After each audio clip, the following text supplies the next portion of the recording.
Oke, Assalamualaikum warahmatullahi wabarakatuh. Selamat siang semuanya.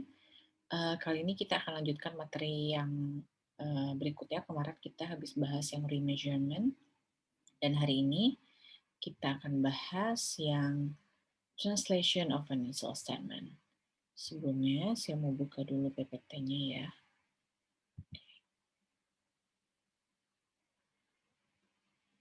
Mhm.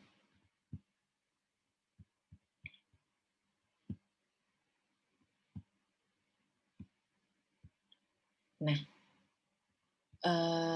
kali ini kita akan langsung masuk ke translation of foreign chartered financial statement.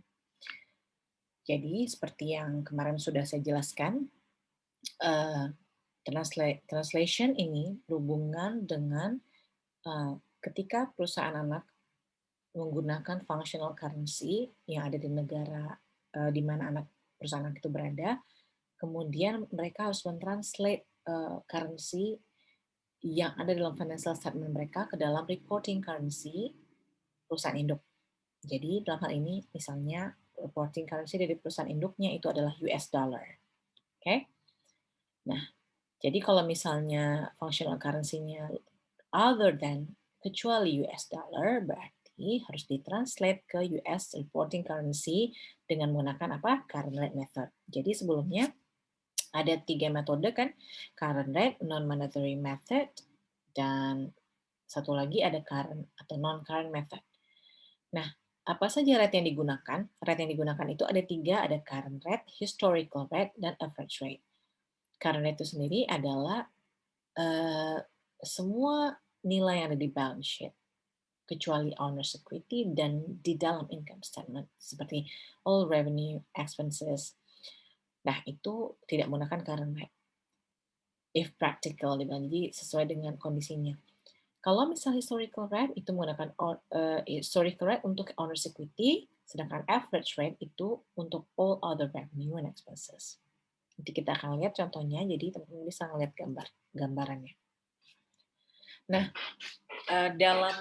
dalam hal ini kita ambil contoh yang ada di buku ya. Jadi pada tanggal 31 Mei 2005, si Colossus Company, a US multinational company, jadi dia perusahaan yang ada di Amerika ya, berarti kalau bisa dibilang reporting currency-nya apa? US dollar, ya kan? Nah, acquired 30% outstanding common stock of corporation in Venezuela. Jadi dia mengacquire 30% saham dari perusahaan yang ada di Venezuela, which is itu dikenal sebagai Venezuela Investee, kan? Nah,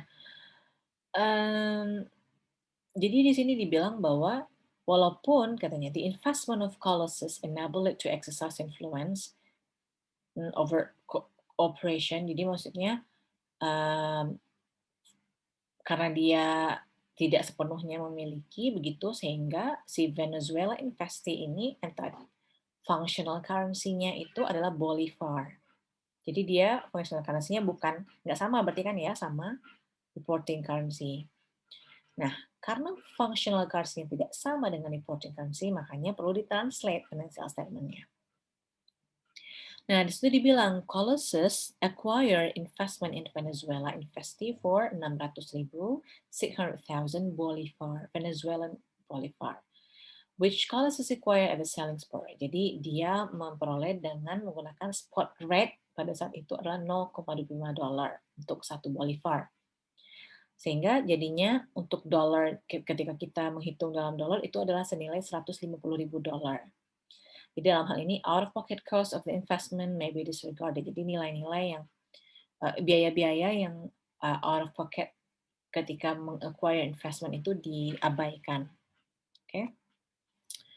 Nah, ini adalah contohnya. Jadi pertama diketahui stockholders equity dari Venezuela Investee ini per Mei 31 itu adalah 2 juta Bolivar, Venezuelan Bolivar, ya kan? Ada common stock, kemudian additional paid capital, dan return earning-nya juga. Terus dia bilang apa? There was no difference between the cost of Colossus Company's investment and its equity, dia bilang. Jadi, tidak ada perbedaan antara cost of Colossus Company investment ini. Jadi tadi kan dia total stockholders equity-nya kan 2 juta nih. Sedangkan si Colosseum acquire 30%, ya Kak. Berarti dia mendapatkan 600.000 Bolivar, ya kan? Which is itu jadi berapa dolar tadi? Jadi 150.000 dolar karena menggunakan spot rate 0,25 dolar untuk satu Bolivar. Oke. Nah, exchange rate dari the Bolivar untuk mata uang Bolivar ini per 31 Mei 2005 itu adalah 0,25, kemudian per Mei 31 2006 itu 0,27, kemudian average-nya 0,26. Oke. Kemudian ini adalah contoh dari translation of Venezuela invasive financial statement dari functional currency ke reporting currency. Jadi ini contohnya dia sudah dilakukan translation ya. Nah, coba kita lihat dari sini. Dari Venezuelan Bolivar, pertama income statement. Income statement itu ada apa aja? Ada sales dan expenses. Net sales-nya, expenses-nya itu di sini dia mentranslate menggunakan average rate. Ya. Berarti average rate tadi apa aja dalam current method? All other revenue and expenses, ya kan? Itu menggunakan average rate. Kemudian berikutnya kita lihat statement of return earning. Return earning. Jadi return earning tadi kita masukkan kategori yang mana dia? Owner's equity, ya. Jadi kita menggunakan rate yang 0,25 itu tadi adalah historical rate. Nah, kemudian berikutnya bagaimana dengan dividen? Nah, dalam hal ini dividennya itu dideclare 31 Mei 2006.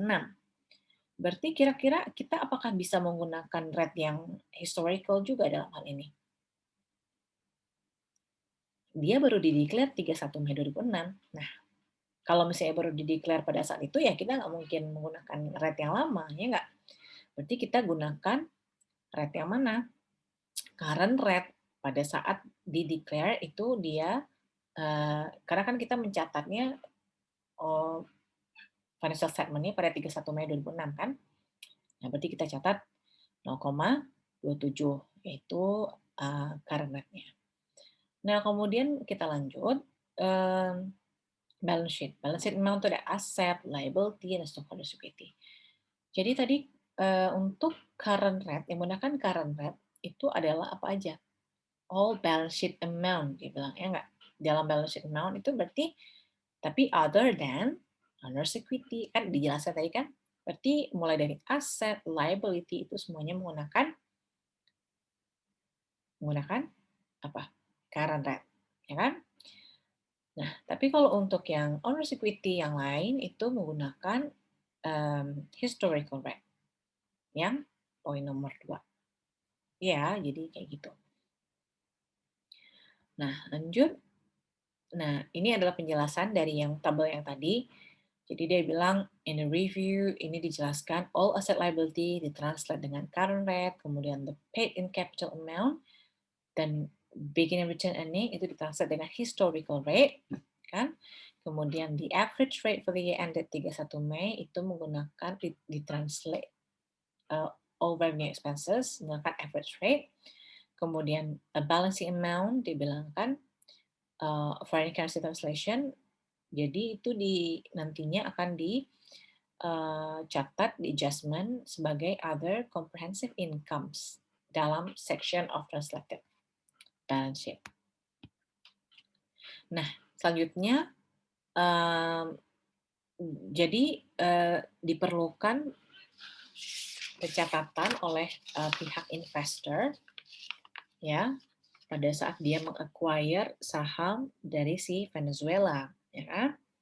Nah, berarti di situ pertama apa? Pertama dia mencatat investment di Venezuela Investee Common Stock, ya kan? Itu kita mencatat net income yang dimiliki oleh Venezuela ini itu adalah sebesar 520.000 dolar, ya kan? Kan kita sekarang kan menggunakan reporting currency, jadi tadi yang udah kita translate, kita lihat yang di bagian reporting currency-nya. Nah, sedangkan dia kan meng-acquire cuma 30%, berarti kita record 30% dari 520.000. Oke?